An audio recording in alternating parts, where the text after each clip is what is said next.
his perspective. And then he says that it is this country which has to show the light.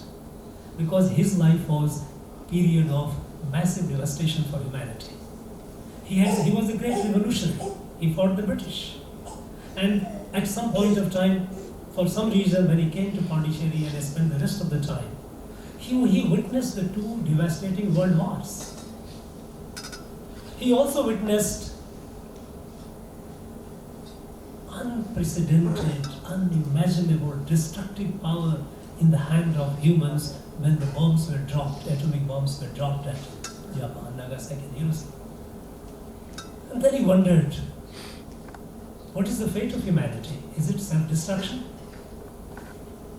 Because a world divided by ideas and ideologies, mutually antagonistic, and then humans equipped with such a power, weapon of mass destruction, where the world is going to lead. And then, at that point of time, India, which was emasculated by the British, even at that time he had the audacity to dream. And he dared. He says it is this country which alone will show the light. It has a responsibility to show the light of the world, because the fate of humans is not self-destruction, rather it is evolution of the next level. His theory of evolution was different from Darwinian theory of evolution. His theory of evolution was that from the entire material, what we say material, inanimate, when the consciousness creeps in some journey, it becomes jiva, and jiva, as it grows, consciousness grows. And when the consciousness grows to the level when people start intelligently managing and thinking things, manas as it is called, becomes manushya. And then he says the further level, it is the journey of consciousness towards the divine, meeting the divine. And so, the human race today is one step short of its ultimate evolution. But to take that forward, to create the sense of oneness, not only among the humans but the rest of creation, it is the responsibility of Bharat, this country. Well, we have been developing after the British left. But today, at this point of time, our country is in absolute ferment. Revolutionary transformations are happening all around through millions of micro revolutions at all levels. This revolution is happening today primarily because there is change in the way we look at our country, the way we look at our people. And the way we look at the problems of the country. For long years, several decades, we continued looking at the problems of the countries in terms of segments. Let's say health. Now, the governments, when they come to power, they do come to power for 5 years, they prepare what they call plan, 5-year plan. They say this much is our kitty, this much money we have. So of this much is allocated to health. And from this much money, this much is allocated, this estates will maneuver with the planning commission and would get the allocation depending on how smart they are. So, a limited resource, limited kitty, taken by the states according to their smartness, how capable they are. And with this, we will build so many hospitals, so many primary health centers, and maybe a few medical colleges. And over the years, over the decades, we did build several medical colleges, we did build several hospitals, but the problem of health could not be resolved. Education, similar, same thing. Limited kitty, allocate to the states according to their smartness, limited number, so many colleges, so many schools, so many skills will be lost. Electricity, okay, we will have so much electricity, so many houses will be electrified during this 5 years. Now, while we kept addressing the problem of the country, problem also kept multiplying. And we remained the country with a dubious distinction of being the largest number of hungry, poor, illiterate, uneducated, unhealthy. See. The way we look at the problem, because looking at the problem in segments, part. Now, a citizen of this country, India, whether the person is in Tamil Nadu, person is in Madhya Pradesh or Assam or Kashmir, he or she is a citizen of India. And basic ingredients of citizenship must be available to that person. If we approach the problem in totality, the problem of health is the problem of health of all the Indians. It's not the problem of states, it's not the problem of limited by your kitty.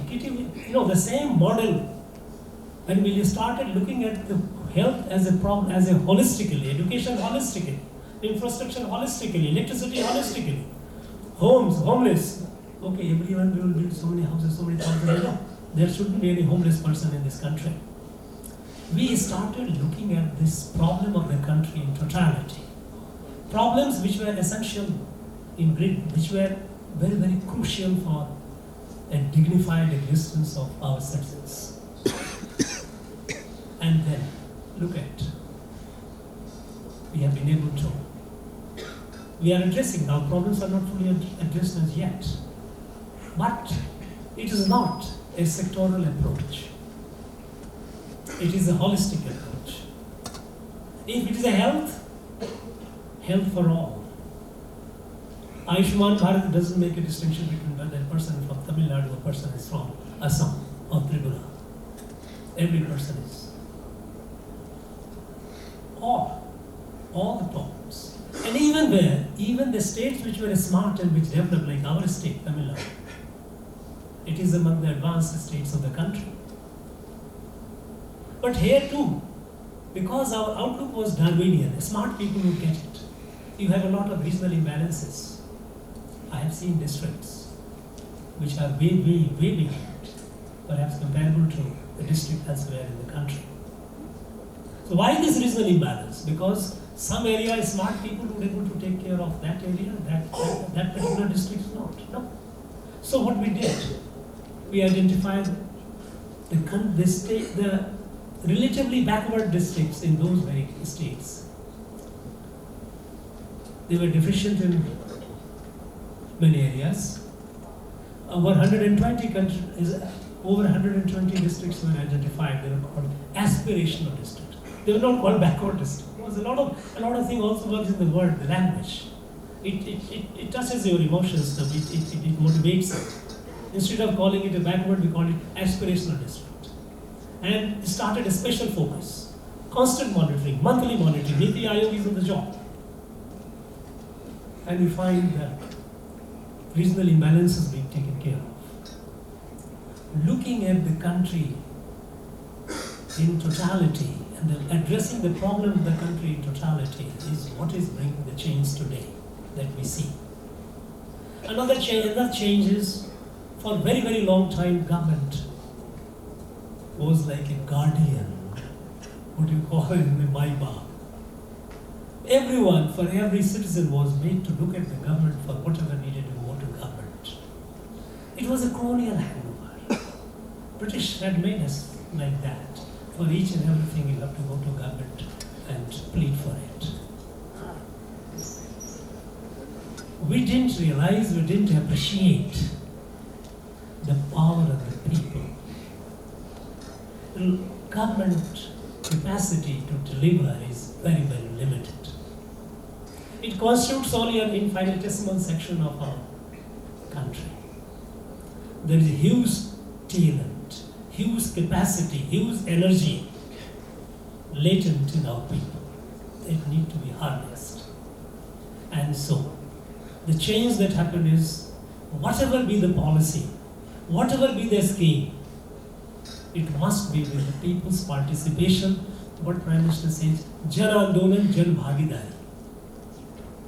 Because if the people are made a passive recipient, things would not work. Then that would be a lot of, as it has been always. Janma. Imagine, in 2014, our country, we have the dubious distinction of having the country with more than 55% open defecation. People used to go out open. It never struck anyone. And whenever somebody talked about it, they say it is a cultural issue. You cannot change it. What happened? With the cooperation of the people, with the determination, in 2019 officially we became, because we got toilet in every house. If somebody goes out of habit, that's a different issue, but that may be aberration somewhere. Otherwise, they have got it. This was achieved with the people's participation, Jan Bhagidari. Because unless you believe in the power of the people, imagine, in 2014 we had hardly about a few hundred startups. Today we have, I don't know what is the latest figure, I'm not aware. The last I had about a month back, but here we had crossed 80,000. What is happening? People like you are doing incredible things. We have to trust. We have to trust the people. We have to trust the young men and women of this country. They can do wonders. They have the capacity to do wonders. Now, so the approach that it is when we say for the people. Now the for the people, every government does for the people. But in the for the people, there is a dependence. I am doing for people. It should be by the people. Let people be involved in it. Let us harness let us challenge them, throw them the challenge. And they will do it. And they are doing it. You all are doing it. This fundamental reorientation of looking at the country's problem in totality, not in segments, and participation of the people. Nowhere in the world a government policy succeeds without people's participation. It has a very limited result. And that is why when G20 started, this presidency came. This also is made into a people's movement. If it were in the old format, Ministry of External Affairs would have organized it, a few events would have been held, and perhaps you would all have read in the newspaper somewhere, okay, there was something going on. No. It was made into a people's movement because this 1 year, over 215 places all over the country, G20 events will be held. This great institution itself is hosting G20 event. Every estate, every section of the society, youth, women, a sports person, every segment of the society is involved. Because we know that while we expect over 100,000 delegates coming to this country in various events of G20, at least 100,000, if not more. When they come, they see the country and they go back. What is this country? What is India is today? It is also a time to energize our own people. Let them feel the participant. It's not a government job. When the presidency of India is not the presidency of Prime Minister of India, it's the presidency of the people of India. And let the people of India, of all sections of the people of India, be a party to it. And that's why various groups which have been constituted, they are active. When the delegates come to India and visit different parts of the country, in fact all parts of the country, from northeast to Kashmir to Kutch to here, Kanyakumari, Tamil Nadu. Let on the sidelines our entrepreneurs, our women entrepreneurs, our youth, and all these different sections, indigenous system of medicine, everyone. What is India to have? What is India today and what all India has to offer? Now, These are the opportunities which we should not let go by. You know, about India, the international perception is not very charitable. It has been through long. Now it is changing. It is fast changing. I can tell you, travel across and you see the change that is happening in the outlook of the people towards India, Indian passport holder. But for a long, long time, since the colonial period, India has been presented as a country capable, weak, sick. Of course, nobody calls it hungry, but at least people by now they know that, yes. But many problems. India. The question is, when world is looking upon India with expectation. Look at this. When the 2016, in fact 2015, when the Prime Minister attended the climate summit, at the time, we took certain decision. We moved from, as a measure to save the climate, save the earth. Enough talking, we'll do. We move away from the fossil fuel. Bold decisions taken.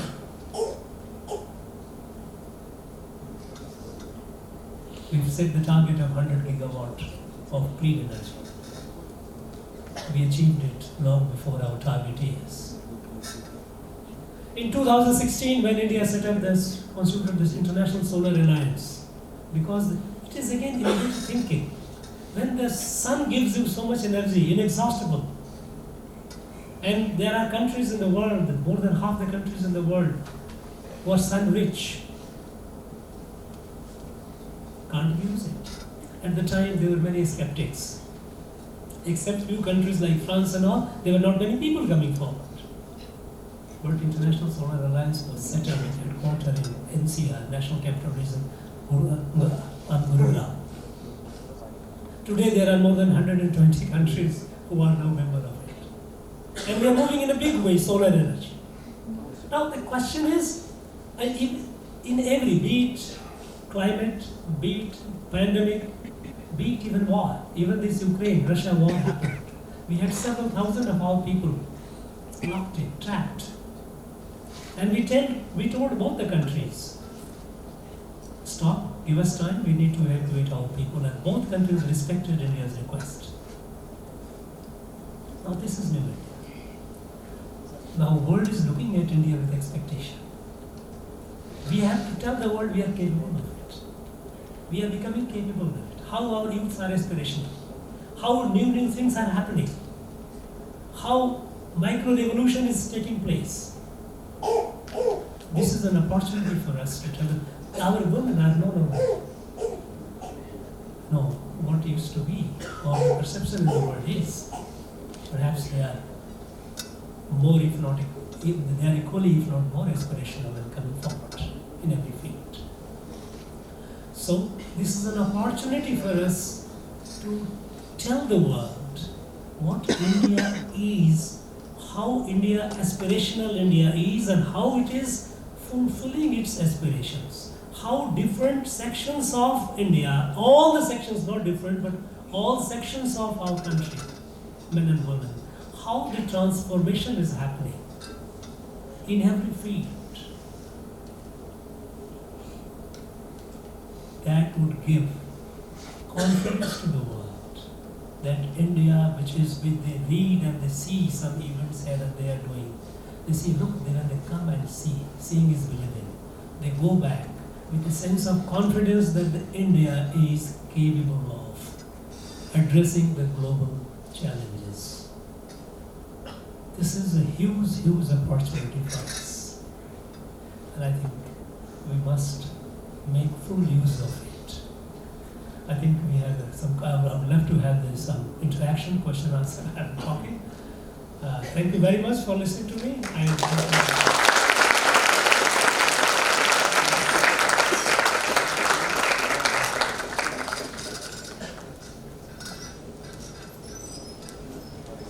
Thank you, Honorable Governor, for those insightful wonderful words.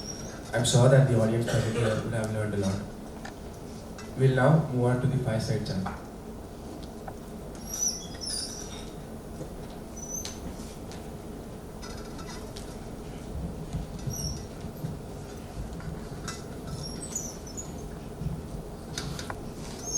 Welcome once again, Hon'ble Governor. So while serving in the Intelligence Bureau, you successfully handled the insurgencies in Jammu and Kashmir. In Jammu and Kashmir, northeast regions and the Maoist affected region. These insurgencies have been persistent over time, and despite efforts by various governments, a long-lasting resolution has yet to be found.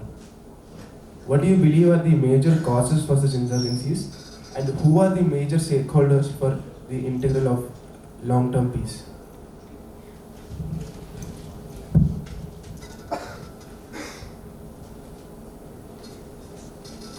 You know, much of our problem that we faced, insurgency included, is the way we look at the country. Now, if you look at insurgency, there are three broad theatres: Jammu and Kashmir, Northeast and Maoist. What were these insurgencies about? Jammu and Kashmir insurgency, Jammu Kashmir is not a part of India. So we will see the way. That was the narrative around which the entire insurgency began and carried on. Northeast insurgency, again the same thing, we are not part of India. We want to be independent and we will fight for it. Maoist insurgency, because they said we don't believe in the constitutional parliamentary democracy. It has to be dictatorship of the proletariat. This has to be Maoist model of government. Now, the question is, how did we look at address the problem before? When people in Jammu and Kashmir, not people, but handful of terrorists, when they picked up gun and started challenging the Indian state, saying Jammu and Kashmir is not a part of India, what did we do? We, of course, our military fought this, security forces fought the gun people, but at the same time, we kept patronizing and we kept hobnobbing with those leaders like Hurriyat and even some militant leaders who were fighting by one means or other that Jammu and Kashmir is not a part of India. Now, what was the message that we were giving? By engaging them, we were giving legitimacy. That yes, Pakistan, every time we say Pakistan, is a stakeholder. Now when you are dealing with the problem of, let us say I come to Jammu and Kashmir, when you are dealing with the problem of Jammu and Kashmir in a way that gives an impression or perception that by engaging with the people, those who are fighting for separation of Jammu and Kashmir, hobnobbing with them, entertaining them at the national capital, in some way or other you are giving a message that perhaps there is some point in what you are saying. Now the question is, how do we look at Jammu and Kashmir? Do we look at Jammu and Kashmir as a part of India or not? Let us not have any kind of confusion that it is a part and it is not a part. If we say it's a part of India, and it is a part of India because Jammu and Kashmir became part of India like any other 560 and odd princely states in the same way. Because when the British left, it was for the princely estate ruler to decide whether to be with India or with Pakistan, or to remain independent. British had done a lot of damage. They had left behind a country in which you could have 560 independent countries within India. Thanks to Patel, they all came. They merged into India. Jammu and Kashmir also, by Maharaja Hari Singh, ruler of Jammu and Kashmir, signed the instrument of annexation. It became part of India. Why there was ambiguity thereafter? It's a part of India. And if it's a part of India, anyone who says it is not a part of India and take it away is an enemy of the nation. And has to be dealt as an enemy of the nation. There is no hobnobbing, there is no question of giving you any kind of a treatment, fair treatment. Or, fair in the sense that VIP treatment. No. Jammu and Kashmir, a temporary provision was incorporated in the constitution. Temporary provision. This was again a mistake. It shouldn't have happened. First and foremost, when Jammu and Kashmir became part of India through the instrument of accession, the matter was resolved. But it was a mistake not to fully accept it or implement it and protect Jammu and Kashmir from any invasion. And subsequently, those people who have started fighting, we have started engaging with them over the table. No. We must have a clear sense of what is called Shatru Bodh. Anyone who tries to break this country is an enemy of the nation, and we will deal with them as an enemy of the nation. And what happened? 370 gone. Now, all those people, those who used to claim as stakeholders, they have signed up. Nobody. Similarly, in the Northeast. Northeast, British created a narrative that Northeast was not a part of India.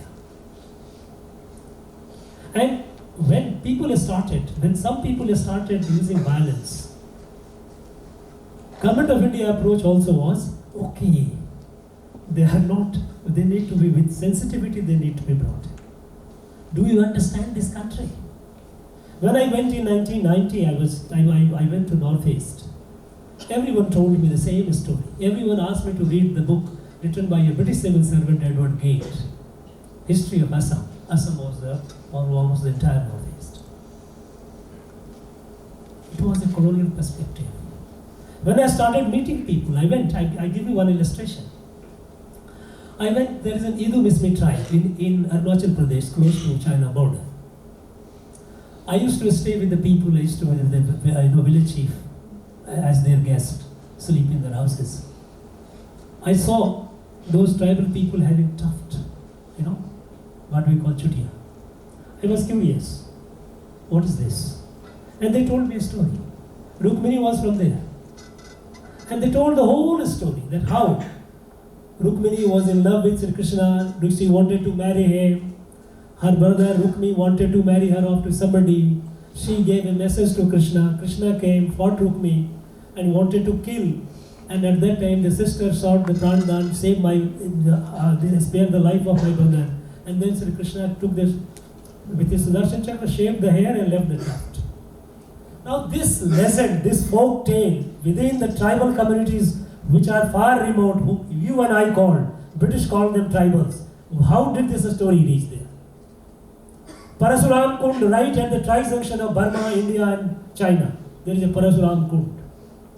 When I go to Manipur, they all say that they all have a story. They have a Rash Leela. Rash Leela is the most, which is the story of love, story of Krishna. This is the popular theme there, all over. Go to tribal areas of Karpi, they have a story of Shri Ram, their own story with certain variations. Now, we didn't reach out to the people.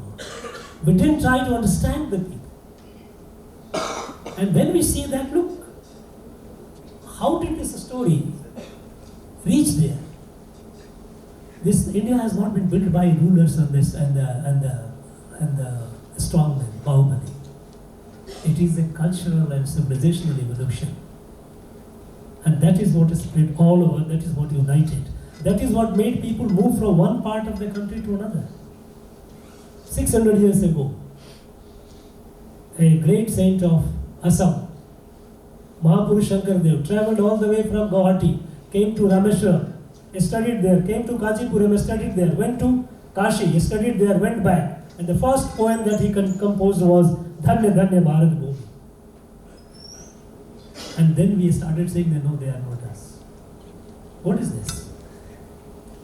The question is, we didn't understand our country. And without understanding, this was a huge connect between the state and the people. Huge disconnect between the state and the people.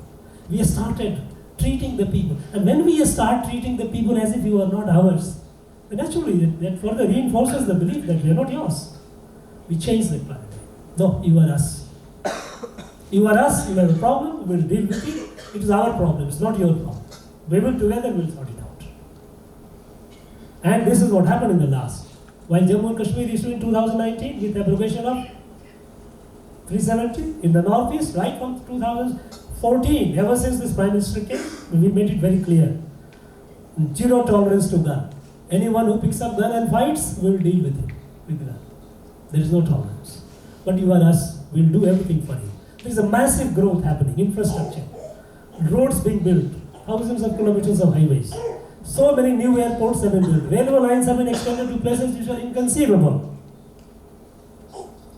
The story of growth, the story of it. The fact is that you are us, you are not different, you are disadvantaged in many ways, we will overcome that together. Your problem is not your problem, it's our problem. And together we deal. And that is what has brought, and today we find absolute peace in Northeast. Northeast, there was a time when we used to lose 2,000 people every year. 2,000, 350 to 400 security force personnel used to die every year fighting. Today there is nothing. All peace, everyone you go over there. 5-star hotels are coming up, investment is coming up, tourist resorts are coming up. You visit Northeast, I suppose. And those of you who wish to give, tell me if you want to act me as your tourist guide, I will give you advice how to travel. It's all very. So the way you look at the country, that's all.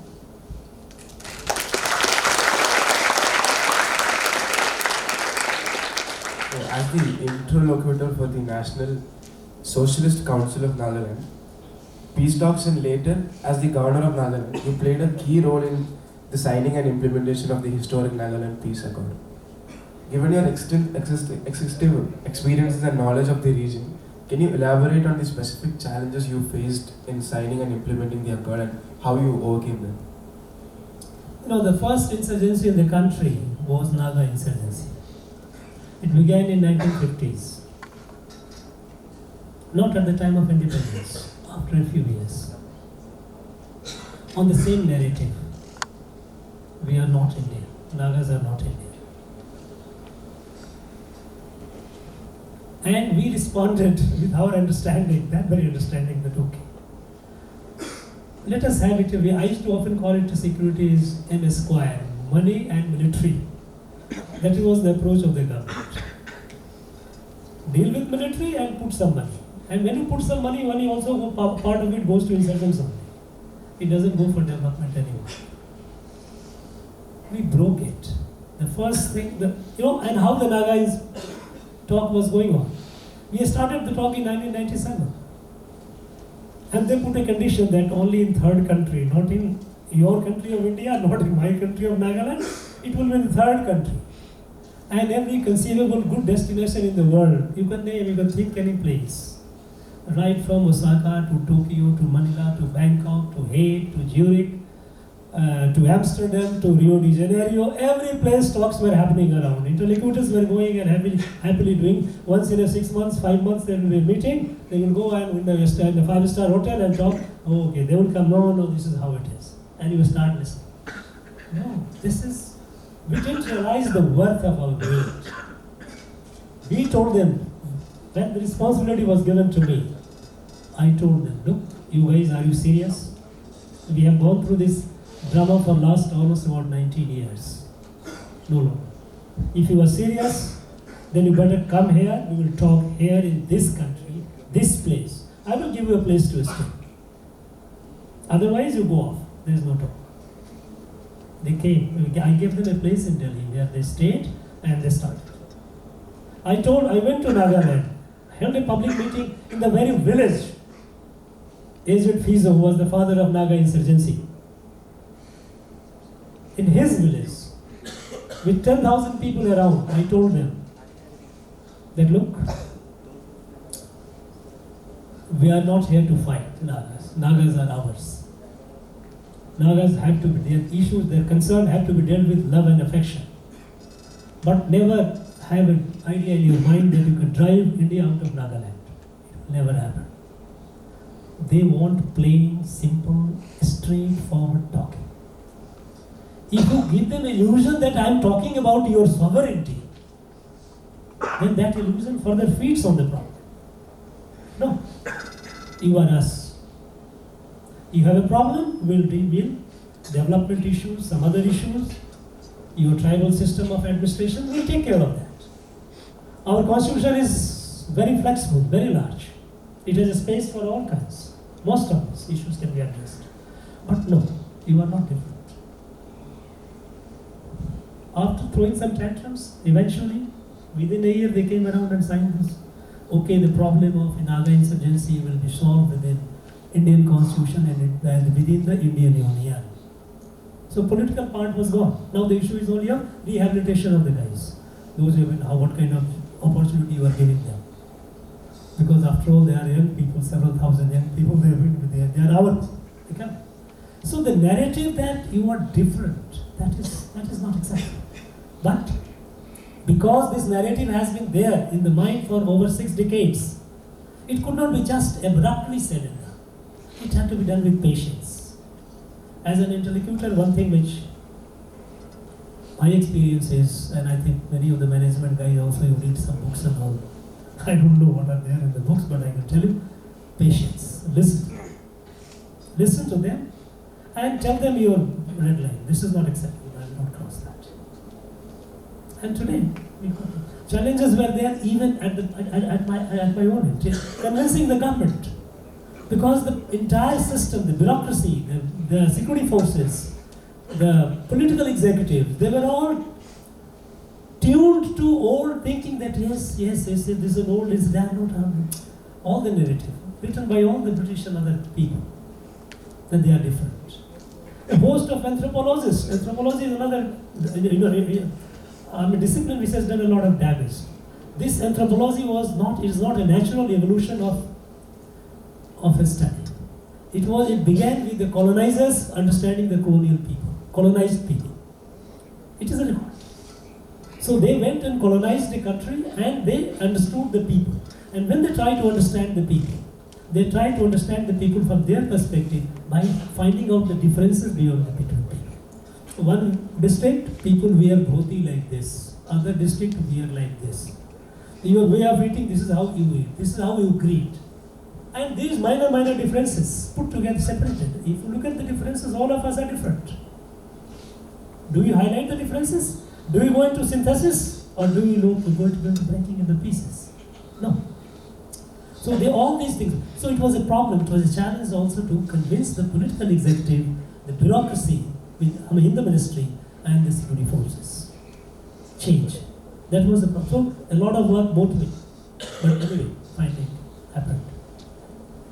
Thank you very much, Hon'ble Governor. So with that, due to time constraint, we are moving on to our final question for the session. So finally, Hon'ble Governor, throughout your distinguished career, your exemplary service to the nation and your relentless commitment to the public good are truly an inspiration to us all. Are there any words you would like to share with the young minds of IIT Madras who wish to emulate your footsteps? First and foremost, you don't have to emulate me. You are all brilliant guys. Perhaps I'm not very sure whether I could have been as brilliant as you guys are today. This, as I said, you are among the finest brains in the country. The country has a lot of expectations from you. All that I would like to advise, if you take an advice, is never think small, never dream small. Dream something large. However large it might be, think large, dream large. And have the junoon to pursue it. Nothing in life comes with run-of-the-mill ordinary thing. If you wish to achieve anything extraordinary, you have to be a little crazy, you have to be a little insane. That insanity within you will drive you and will help you achieve it. And never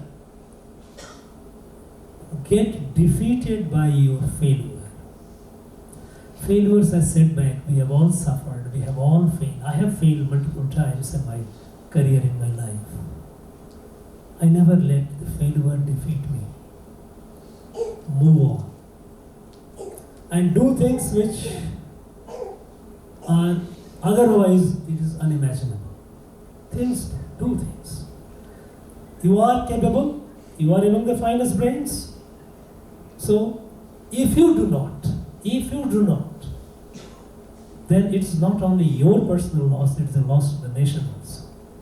If you are capable of delivering something, doing something, and you end up doing something half or quarter of that, it's your loss. It's the loss of the country as well.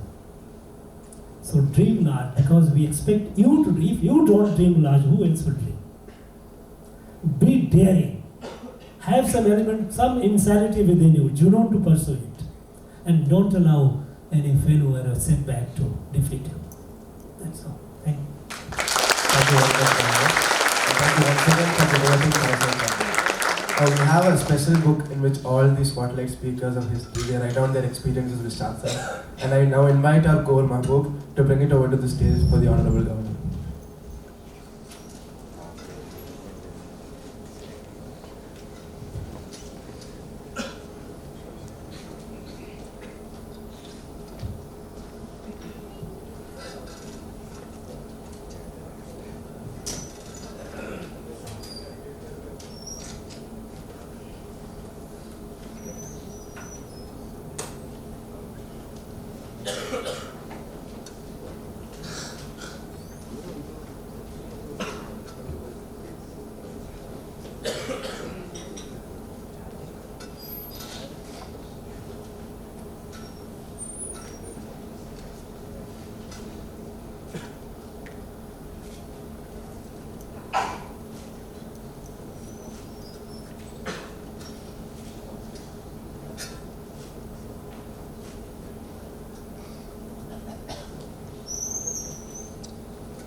We now invite our director, Professor V. Kamakurti, and Dean of Students, Professor Nilesh Vasa, to present the shawl and memento to the Honorable Governor.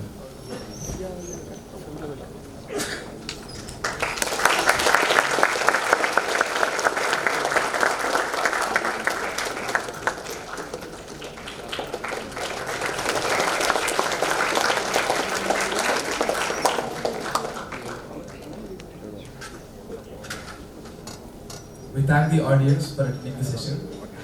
I would like all of you to stand up for the national anthem.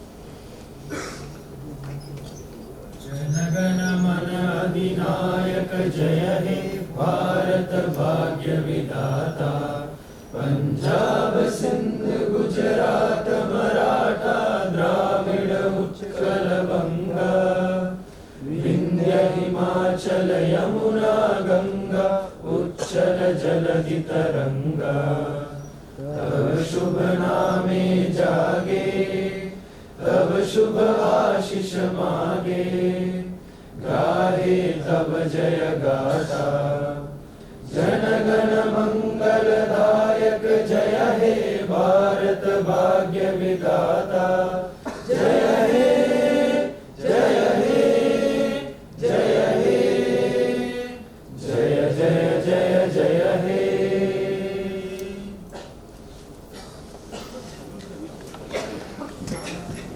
I request all of you to remain seated.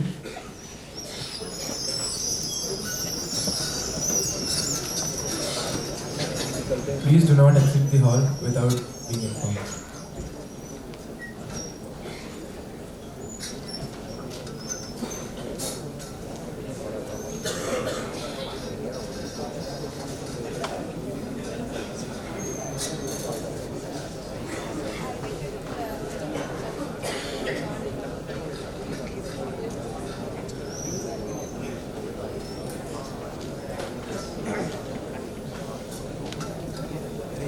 ये उसमें नहीं था